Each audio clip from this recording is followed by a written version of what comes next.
పేరు SK Subhashini, VOL సంఘం జిల్లా ప్రధాన కార్యదర్శి.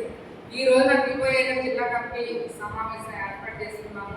దీని ప్రధాన ఉద్దేశం ఏంటి అంటే ఫిబ్రవరి 25వ తేదీన వివోఎల్ సంస్థలపై చెలో విజయవాడ కార్యక్రమం పెట్టాము. దీనికి జిల్లాలో ఉన్నటువంటి నలుమూలల వివోఎల్ పెద్ద ఎత్తున కదిలి రావాలి అనేది పిలుపునిస్తా ఉన్నాము.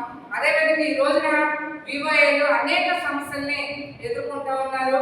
ఈ నారీ వ్యవస్థను ప్రభుత్వం తీసుకువచ్చి మరి చాలా గ్రామ సంఘాల్లో ఇబ్బంది పడే వ్యవస్థను తీసుకువచ్చారు.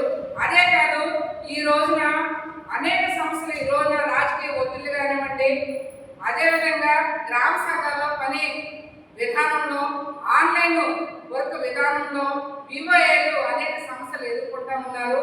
దీనిపైన ఈ రోజు కూడా అనేక వర్కులు ఇస్తా ఉన్నా కూడా దాని మీద స్పష్టత లేకుండా పైన క్రింది స్థాయికి పంపించేస్తూ ఉంటే కనీసం వాటి మీద అవగాహన కలిగించకుండా మీరు వర్కులు చెయ్యండి అనేది మరి సెపరేట్ ఆదేశాలు వస్తే మీరు చేసుకుపోతారు. తెలిసింది తెలియంది తెలుసుకుని చేసుకుని అదేవిధంగా ఈ రోజు కూడా ఆన్లైన్ వర్క్ చేస్తూ ఉన్నారు.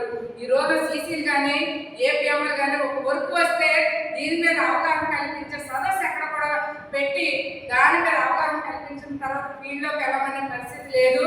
ఈ రోజు దాని మీద పట్టు సంపాదించుకుని ఎలా చేయాలి ఓట్లు 4 సార్లు వేసి చేస్తూ ఉంటే అవి ఆన్లైన్ అవ్వక మళ్ళీ వెనక్కి వచ్చేస్తూ ఉంటే దాని మీద నిజంగా ఒక డేటా వర్క్ చేయాలి అని అంటే ఎస్హెచ్జి ఆన్లైన్ అంటే ఒక సభ్యురాలిది 4-5 యాప్ల్లో చేస్తూ ఉంటుంది, వెనక్కి వచ్చేస్తూ ఉంది. ఒక సభ్యురాలి వివరాలు ఒక దాంట్లో పొందుపరిస్తే చాలు. కానీ ఈ రోజున అంటే వివోఎల్ ఖాళీగా ఉండిపోతున్నారు, ఇంకోటి అని వేరు వేరు విధానాలు తీసుకొచ్చేసి పెట్టేసి ఈ రోజున చేస్తూ ఉన్నారు. అది దానివల్ల సభ్యురాలికి కానీ గ్రామ సంఘాలకు కానీ ప్రభుత్వానికి కానీ పెద్ద ఉపయోగం లేదు. ఆన్లైన్ పేరు ఉంది, ఆ డేటా వరకు ఉంటే ఒక యాప్లో ఒక విధానాన్ని ఒక పని విధానాన్ని తీసుకుని వస్తే సంక్షిప్తంగా ఉంటే ఆ పని చేయడానికి సంతోషంగా వివోఏలు మేమంతా చేయడానికి సిద్ధంగా ఉన్నాం. కానీ ఈ రోజున ఆ విధంగా లేకుండా వెట్టి చాకరీ సంబంధం లేని వర్కులు చెప్తూ ఉన్నారు. అదే కాదు, ఈ రోజున మనకి మార్కెట్ మహిళా మార్కెట్ అని పెట్టి దాంట్లో నిజంగా ఎక్కడ లేనంతగా మరి వాళ్ళతో డబ్బులు పెట్టించారు. దానికి ఏంటనేదే లేదు. మీకేమో దాని మీద బోనస్ ఇచ్చేస్తాం, లాంటి దాని మీద లాభాలు వచ్చేస్తే మీకు పర్సంటేజ్ ఇచ్చేస్తా ఉన్నారు. దాని మీద ఒదుగు లేదు. ఇప్పుడు ఆ సర్కిల్ నెలకు ఒక్కో సభ్యుడు వచ్చి 3,000 కొనాలి, 4,000 కొనాలి అంటారు. అది కాకుండా కొత్తగా తీసుకొచ్చింది ప్రభుత్వం పథకం పెట్టింది, కోల్డ్ టార్గెట్ పెట్టి 20 యూనిట్లు కొనాలి అనేది. నిజంగా వివోఏలకి మెడ మీద కత్తి పెట్టినట్టు మీరు కొంటారా సత్తారా, ఇలాంటి వివోఏ మానేస్తారా అనే విధానాన్ని తీసుకొచ్చి పెట్టారు.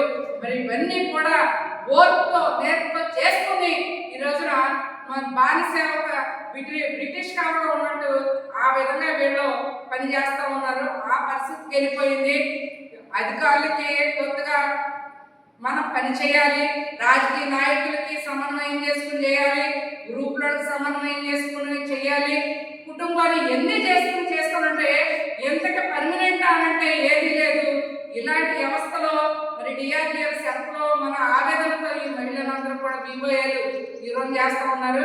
వీటన్నిటికీ కూడా మరి ఈ రోజు ఇలాంటి సమస్యలన్నింటి మీద కూడా మేము పోయి విజయవాడలో మా గర్జన వినిపించి, మా వాయిస్ ఏదైతే వినిపించి, మా బాధని మహిళలు మేము పడుతున్న సమస్యలు, మేము ఎదుర్కొంటున్న బాధలు మేము చెప్పాలనుకున్నాము.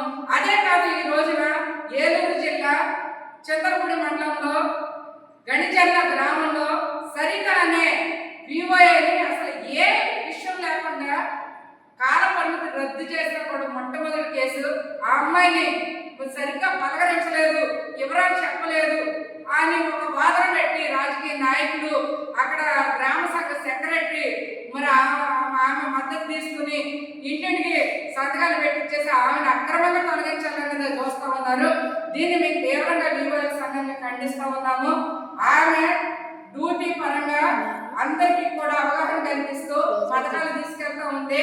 ఎటువంటి ఇబ్బంది లేకుండా గ్రూపులకి సక్రమంగా పనిచేస్తుంటే కాల పరిమితి రద్దయిన తర్వాత కూడా ఈ విధంగా అమ్మాయిని అక్రమంగా తొలగించడం మరి ఇబ్బంది కాబట్టి దీనిపైన ఈ రోజున పీడీని కలవాలనుకుంటున్నాము.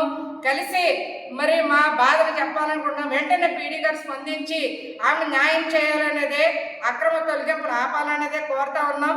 అదేవిధంగా దీనిపైన చెలో విజయవాడపై మరి పీడీ గారికి రికమెండేషన్ ఇచ్చి మా బాధని కూడా వారికి వినిపించాలనేది చూస్తూ ఉన్నాము.